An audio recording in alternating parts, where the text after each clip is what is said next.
Hello guys, welcome back to another video. আমাদের chop series already শেষ হয়ে গেছে। এবার আমরা কিছু summer special refreshing drink series দেখব। তো সেই রেসিপিতে বা ভিডিওটাতে যাওয়ার আগে আমি কিছু কথা আপনাদের বলতে চাই। কালকে আমাদের কবিগুরু রবীন্দ্রনাথ ঠাকুরের জন্মদিন গেছে। আজকে তাকে শ্রদ্ধা জানিয়ে আমি তার একটা গান দিয়ে আমার ভিডিওটা শুরু করব। তো কোনো ভুল ত্রুটি হলে ক্ষমা করবেন, আমি তার একটা গান আপনাদের সামনে পরিবেশন করার চেষ্টা করছি। সখী ভাবনা কাহারে বলে, সখী যাতনা কাহারে বলে। আমি আজকে এইটুকুই গাইলাম। তো চলুন আমরা দেখে নিই আমাদের মূল রেসিপিতে, আর সেটা হচ্ছে আমাদের মোহব্বত কা শরবত। তো সেটা বানাতে বা কিভাবে হচ্ছে সেটা আমরা দেখে নিই। তো চলুন দেখে নিই আমাদের মোহব্বত কা শরবত বানাতে কি কি লাগছে। প্রথমেই আমাদের লাগছে ওয়াটারমেলন, যেটা একটা গোটা ছিল, আমি জাস্ট হাফটা কেটে নিয়েছি। বাকি প্রসেসটা আমি আপনাদের তারপরে দেখাচ্ছি। 200 ml মতন দুধ নিয়েছি আমি। তারপরে নিয়েছি সবজা সিডস, 2 চামচের বড় চামচের 2 চামচ আমি সবজা সিডস নিয়ে জলে ভিজিয়ে রেখেছি। আর অফকোর্স লাগছে আমাদের রোজ সিরাপ। আমি মাদার্স এর রোজ সিরাপটা ইউজ করেছি, যেটা আমি এই ঢাকনা 2 ঢাকনা আমি নিয়েছি এখানে। আর অবশ্যই আমাদের বরফটা লাগবে, যেটা আমি বার করে রাখিনি যেহেতু এটা গলে যেতে পারে। তো চলুন আমাদের বাকি প্রসেসটা আমরা এবার দেখে নেব। তো এবার ফার্স্টে আমি একটা মিক্সিং বোল নিয়েছি, যেখানে আমি ওয়াটারমেলনটা কেটে রাখবো। তো আমি খুব ইজি একটা প্রসেসে ওয়াটারমেলনটা কেটে নিই। ফার্স্টে আমি এরকম মাঝখান থেকে কেটে নিলাম। যেহেতু আমি সিডসগুলোকে বাদ দেবো, তো আমি এরকম প্রসেসে কাটি, মাঝখান থেকে কেটে কেটে নিয়ে তারপর এইগুলো সাইডগুলো আমি কেটে নিই এরকম ভাবে। দেখুন,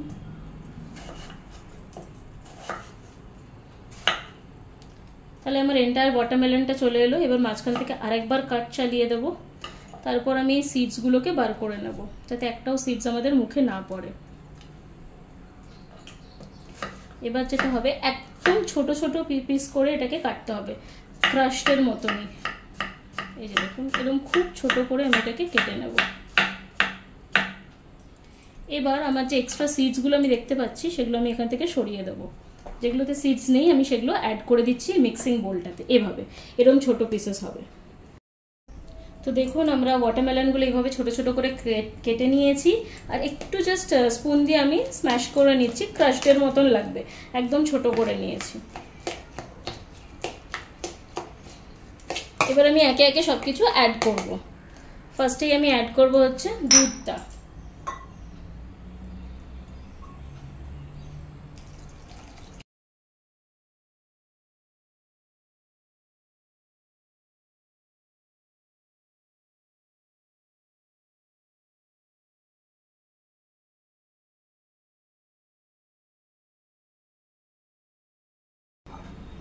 এবার আমি অ্যাড করছি রোজ সিরাপটা। আবারও ভালো মিক্স করে নিচ্ছি। দেখুন, আমার কালারটা অলরেডি এসে গেছে।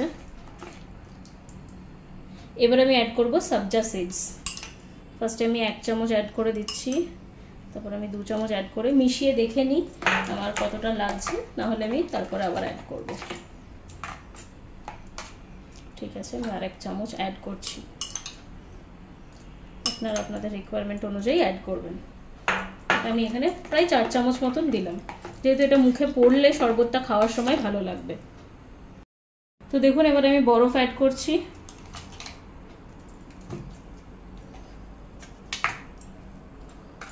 পাঁচ ছটা মতন আমি বরফ অ্যাড করে দিচ্ছি।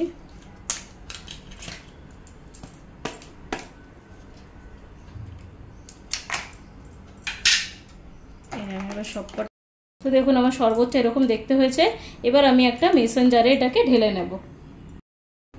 এবার আমি শরবতটা একটা মেসন জারে ঢেলে নিচ্ছি।